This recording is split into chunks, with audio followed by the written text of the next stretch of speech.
¿Qué se siente estar en el momento más oscuro de la vida?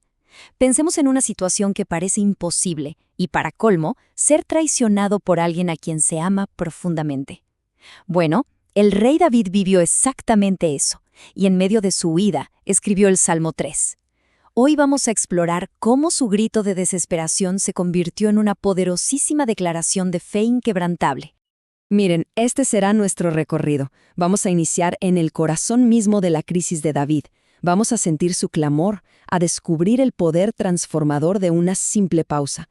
Y luego veremos cómo la confianza lo lleva de la angustia a la paz, para terminar con una revelación que es, de verdad, sorprendente sobre la salvación.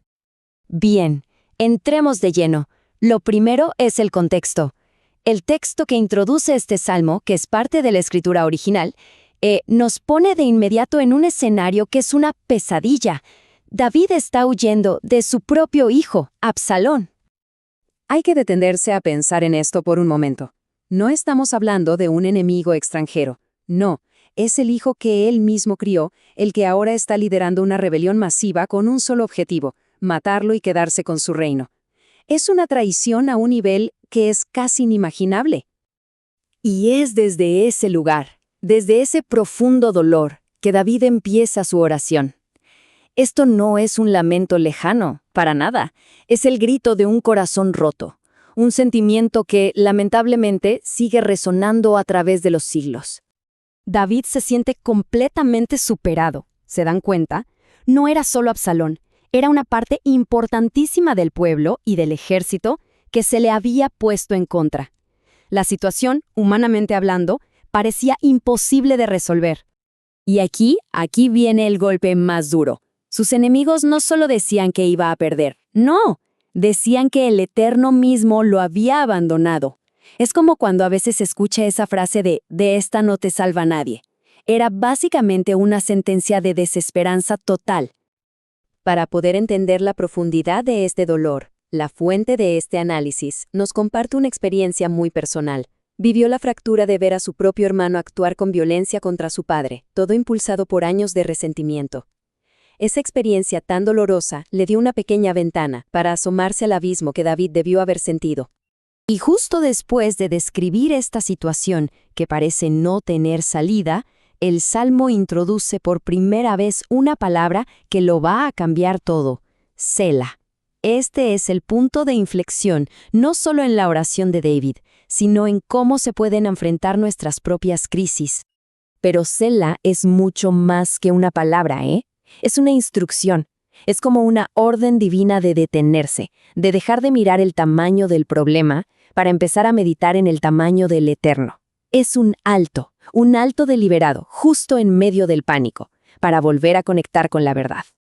Este es el momento para hacer un Selah personal, una pausa para pensar en esas situaciones de la vida que se sienten tan grandes, tan abrumadoras, que nos hacen pensar, mi fe no es suficiente para esto. Bueno, ahora pasemos a ver qué sucede justo después de esta pausa. La perspectiva de David cambia radicalmente. Ya no está describiendo a sus enemigos, no. Ahora está declarando quién es el Eterno para él. Escuchen bien ese «mas tú». Es un quiebre total con la desesperación de antes. En medio de la amenaza, David no dice «tengo miedo», dice «tú eres mi escudo». Esto es un cambio de enfoque que lo transforma todo. El punto clave aquí es cómo cada declaración combate directamente la situación de David. Contra la vulnerabilidad, el Eterno es un escudo. Contra la vergüenza de tener que huir, es su gloria. Y contra la humillación, es quien le devuelve la dignidad y le levanta la cabeza. Y esta nueva convicción lo lleva a la acción. Ahora su clamor ya no es solo un grito de dolor, es un llamado de fe.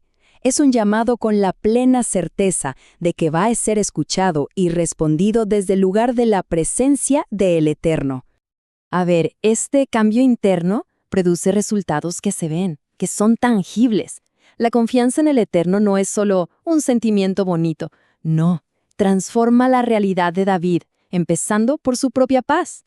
Y el resultado es asombroso: un rey fugitivo, perseguido por un ejército, y duerme en paz. ¿Cómo es posible? porque su sustento no dependía de guardias o de palacios, sino directamente del Eterno. Esa es la paz que sobrepasa todo entendimiento. Observemos este contraste por un momento. A la izquierda, la perspectiva inicial, miedo, angustia, sentirse rodeado, y a la derecha, el resultado de confiar, paz, valentía frente a miles de enemigos, seguridad. Es la misma circunstancia, pero una perspectiva completamente transformada. Y no hablamos de una valentía pequeña. El Salmo menciona explícitamente 10 millares, o sea, un ejército de 10,000 personas. David pasa de sentirse abrumado por muchos a no temerle a un ejército entero. Esa es la escala del coraje que nace de la confianza. Y así llegamos a la conclusión del Salmo. Aquí David no solo expresa su confianza personal, sino que hace una declaración universal que es el fundamento de toda la Escritura. Este es el clímax. La liberación no va a venir de su estrategia, ni de los soldados que le quedan, no. David declara una verdad absoluta. La salvación, en su totalidad, pertenece y proviene únicamente de el Eterno. Y aquí es donde todo conecta de una manera asombrosa. Resulta que la palabra hebrea para salvación es la raíz del nombre Yeshua. Cuando David dice, la salvación es del Eterno, está profetizando, sin siquiera saberlo, el nombre y la misión de aquel que sería la encarnación de esa verdad, Yeshua, que significa literalmente, el Eterno es salvación. Y el Salmo no termina con la destrucción de los enemigos, sino con una bendición para el pueblo. David, en medio de su propia crisis, intercede por otros.